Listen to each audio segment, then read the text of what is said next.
प्रदेश के प्रदेश अध्यक्ष भूपेंद्र चौधरी जी मेरे साथ इस समय जुड़े हुए हैं। Can I have the UP bypoll numbers on air?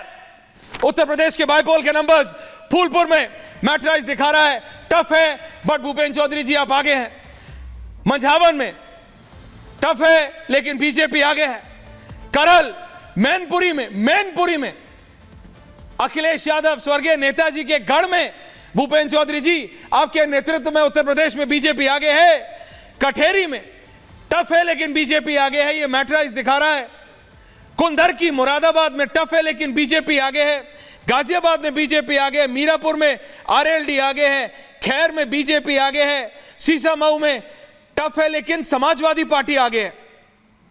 यह मैट्राइज का सर्वे दिखा रहा है, मैट्राइज का एग्जिट पोल दिखा रहा है। भूपेंद्र चौधरी जी, ये आपकी और बाबा की जोड़ी तो कमाल कर रही है, लेकिन एग्जिट पोल पे कितना भरोसा करूं ये मेरे को खुद नहीं पता। इसलिए आपसे जानना चाह रहा हूं, क्योंकि अखिलेश यादव तो री इलेक्शन चाह रहे हैं, मीरापुर में भी, कुंदरकी में भी, करल में भी। भूपेंद्र चौधरी बीजेपी के उत्तर प्रदेश के प्रदेश अध्यक्ष। जी चौधरी साहब। निश्चित रूप से हमारी पार्टी ने, निश्चित रूप से भारतीय जनता पार्टी ने जो इस बार हम लोगों ने मिलकर अपने एनडीए के घटक दलों के साथ मिलकर उत्तर प्रदेश विधानसभा की सभी 9 सीटों पर चुनाव लड़ा है, और हम पूरी ताकत के साथ अपनी सरकार का, अपने कामकाज का लेखा जोखा लेकर, पूरा रिपोर्ट कार्ड लेकर योगी जी के और माननीय मोदी जी के नेतृत्व में जो सरकारों ने काम किए उन कामों का लेखा जोखा लेकर, पूरा रिपोर्ट कार्ड लेकर हम जनता के बीच में गए हैं। जो इनका निगेटिव एजेंडा था, नकारात्मक एजेंडा इन्होंने सेट किया था लोकसभा चुनाव में, उत्तर प्रदेश की जनता उसे समझ चुकी है। और निश्चित रूप से जब परिणाम आएंगे तो मैं विश्वास के साथ कहता हूं कि आश्चर्यजनक परिणाम आएंगे, और भारतीय जनता पार्टी और एनडीए हम मिलकर 9 की 9 सीटें जीतने जा रहे हैं, बड़े अंतर से जीतने जा रहे हैं। क्या बोल रहे हैं आप कह रहे हैं 9 की 9, यानी करहल मैनपुरी में भी आप जीत रहे हैं, सीसामऊ में आप जीत रहे हैं। ये ट्रेडिशनल आपकी सीट्स नहीं है भूपेंद्र चौधरी जी, आप जानते हैं, आप संगठन के आदमी हैं।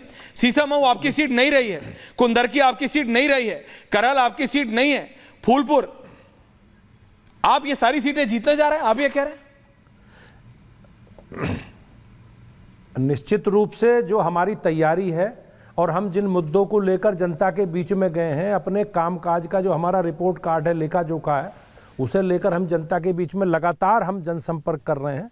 और निश्चित रूप से हमारे पास जो ग्राउंड रिपोर्ट है उसमें इस बार भारतीय जनता पार्टी को लोगों ने अपना आशीर्वाद और स्नेह दिया। जिस प्रकार से समाजवादी पार्टी के समय लोगों ने अराजकता, गुंडागर्दी, बेईमानी, भ्रष्टाचार, और जिस प्रकार से आज आपने देखा होगा करहल में एक दलित बेटी की इसलिए हत्या कर दी गई कि उसने समाजवादी पार्टी को वोट देने के लिए इनकार कर दिया था, मना किया उससे।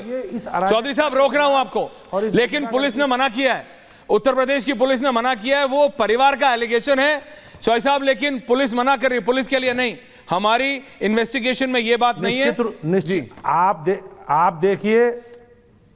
आप देखिए उसके जो वीडियो, उसके परिवार का, उसके माता पिता ने वीडियो में कहा है, जो चीजें वहां वीडियो के द्वारा परिलक्षित होती है उन्होंने कहा है ये, और ये इन्वेस्टिगेशन का विषय है, पुलिस जांच करेगी। अभी पुलिस ने आज कहां जांच कर ली होगी, अभी तो उन्होंने आरोप लगाए हैं, और दोनों उसके माँ बाप इस बात को कह रहे हैं कि हमारी बेटी ने कमल के फूल पर वोट देने के लिए कहा था, इसलिए उसकी हत्या की गई है। लेकिन चौधरी साहब, मेरे साथ वरिष्ठ पत्रकार दीपक चौरसिया जी भी जुड़े हुए हैं। चौधरी साहब, आप कह रहे हैं कि सीसामऊ, खैर, मीरापुर, गाजियाबाद, कुंदरकी, काटाहेरी, करल, मंझावन, फूलपुर, दीपक दादा सुन रहे हैं आप? चौधरी साहब कह रहे हैं सारे जीत रहे। इस सब में मैं करहल के बारे में चौधरी साहब, मैं आपसे, मेरे को पता है समय कम है, आपके पास सिर्फ 2 मिनट और लूंगा। करहल आप कैसे जीत रहे हैं, मैं ये समझना चाह रहा हूं। निश्चित रूप से करहल मैनपुरी जी, निश्चित रूप से आपने देखा होगा जिस प्रकार से चुनाव में हमने अनुजेश यादव, जो एक बड़े राजनीतिक परिवार से हैं, हमारे साथ हैं, हमने भारतीय जनता पार्टी का प्रत्याशी के रूप में उन्हें नामांकन उनका कराया, उन्हें नामांकित किया, और जिस प्रकार से बड़ी संख्या में उन्हें समाज के सब वर्गों ने सपोर्ट किया, समर्थन दिया, उसके आधार पर आप जब देखेंगे तो परिणाम निश्चित रूप से भारतीय जनता पार्टी के पक्ष में जाएंगे, और करहल भी इतिहास लिखने जा रहा है। एक सवाल आपसे वरिष्ठ पत्रकार दीपक चौरसिया पूछना चाह रहे हैं। चौधरी साहब, अगर एक और मिनट दे दे आप। दीपक दादा, बीजेपी के प्रदेश अध्यक्ष जी। चौधरी साहब, सिर्फ आपसे ये जानना चाहता हूं कि क्या आपको लगता है, क्योंकि ये तमाम सीटें ऐसी है जहां पर अंकगणित या आर्थमेटिक फेवर नहीं करता है, अंकगणित बीजेपी को फेवर नहीं करता है वोट परसेंटेज के लिहाज से, अगर 7-2 से आप जीतते हैं जैसा कि एग्जिट पोल इंडिकेशन दे रहे हैं, तो आप इसको चमत्कार मानेंगे? नहीं, निश्चित रूप से दीपक जी, लोकतंत्र में हमेशा परिस्थिति बदलती रहती है।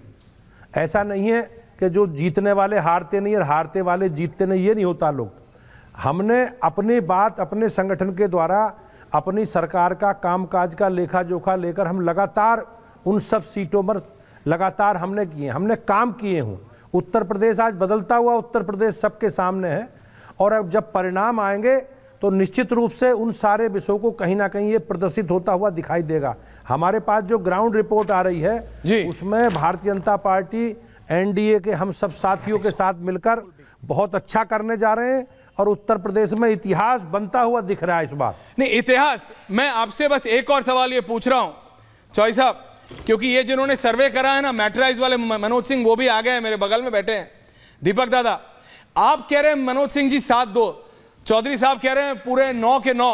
मैं कह रहा हूं अगर ऐसा हो जाएगा तो वो सारी अटकलें दीपक दादा सब खत्म हो जाएंगी, जो था कि उत्तर प्रदेश में संगठन और सरकार एक साथ नहीं चल रहे। आप तो बिल्कुल एक वो विजय सुपर आता था स्कूटर, उसकी तरह दौड़ रहे हैं, आगा और पिछला टायर दोनों एक साथ चल रहा है। चौधरी साहब, क्योंकि समाजवादी पार्टी का जो इंटरनल सर्वे है, वैसे मनोज जी, जो मेरे को पता लगा, वो कह रहे हैं कि वो 4 सीटें जीत रहे हैं और बीजेपी 5।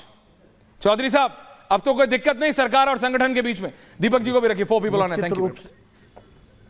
नहीं, ऐसा है, जब 23 तारीख तक का हमें इंतजार करना है, कोई बहुत लंबा विषय नहीं है जी, और आज आपने एक विषय रखा, उस पर हम लोग चर्चा कर रहे हैं, लेकिन परिणाम, अंतिम परिणाम तो 23 तारीख को आने वाले हैं। बिल्कुल। लेकिन जहां तक भारतीय जनता पार्टी का विषय है, ये सब एक चर्चा में है। संगठन, पूरा संगठन, जो हमारा दायित्व है, संगठन का काम है हमारा, वो हम उसे पूरा कर रहे हैं।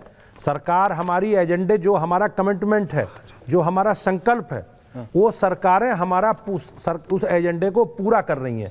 हम इसलिए ही हमने लोगों ने चुनाव लड़ा है, और चुनाव में उन संकल्पों के आधार पर, कमिटमेंट के आधार पर हम, जनता ने हमें चुना है। तो हमारी सरकार बिजली, पानी, सड़क, शिक्षा, स्वास्थ्य, सुरक्षा, सारे पैरामीटर पर हम लोगों ने बहुत अच्छे से काम किया है, और उन सब विषयों को हमने घर घर जाकर मानता हूं। चौधरी साहब, मैं सारी बात मानता हूं आपकी, आपको काट रहा हूं, माफी चाहता हूं। आपने सब कुछ कर लिया, आप और बाबा एक साथ आ गए, लेकिन मैं ना मैं मनोज जी की बात मानने को तैयार हूं, ना आपकी इस बात में कि करहल कैसे जीत रहे हैं आप। करहल के बारे में बताएंगे सिर्फ 1 मिनट कि करहल कैसे जीत रहे हैं आप। ऐसा ये तो पूछता है भारत का सवाल है। पार्टी की सरकारों के आज आपने देखा होगा जिस प्रकार से समाजवादी पार्टी की सरकारों में अराजकता होती थी, पूरा प्रदेश दंगाइयों के हवाले रहता था और सरकारें दंगाइयों के साथ खड़ी रहती थी। आज जिस प्रकार से दलित बेटी के साथ ये घटना हुई है, उस घटना को हम कोई भी समर्थन नहीं कर सकते।